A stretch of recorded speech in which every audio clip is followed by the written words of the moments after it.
त्यासाठी मी का ऐकून घेऊ हे सगळं? किती खोटं बोलते ही. पण काकू, दिव्या पण ह्या सिच्युएशनला असं खोटं का बोलेल?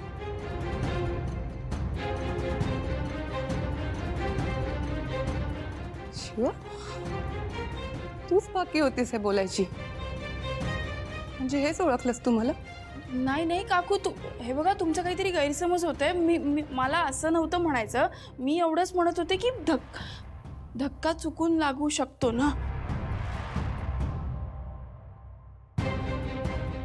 शिवा, मी तुला 10 वेळा तेच सांगणार नाहीये. मला ठरवून धक्का दिलाय. दिव्या, तू जरा थांबतेस का? मी बोलते ना.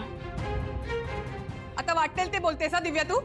अगं तुला धक्का देऊन मला काय मिळणार आहे? माझ्या बाळाचा जीव घेतलाच ना तुम्ही. काही बोलते ही हो, काही बोलते ही.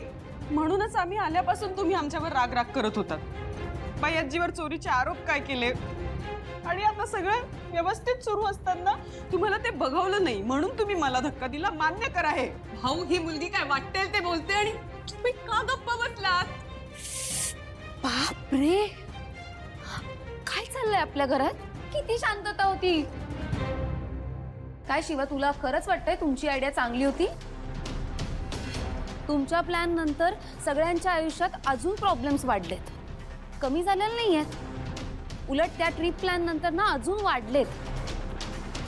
आणि आता तर तुझी फॅमिली माझ्या फॅमिलीवर वाटेल ते आरोप करायला लागलीये. काय तुम्हाला आम्ही वस्तीतले लोक वाटलो तुमच्यासारखी? कीर्ती, अगं आम्ही वस्तीतली माणसं असलो तरी स्वाभिमानी आहोत ग. आणि कीर्तीताई, आम्ही वस्तीतले असलो ना तरी प्रामाणिक आहोत. हो का? दिसतोय ना तुमचा प्रामाणिकपणा, वेळोवेळी दिसतोय आम्हाला.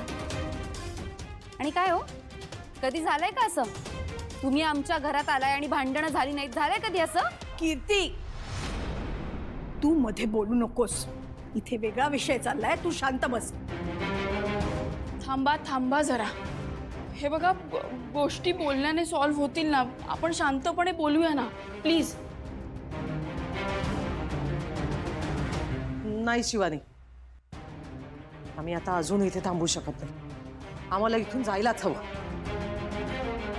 भयवंती भाऊ, आम्हाला इथनं जायला पाहिजे.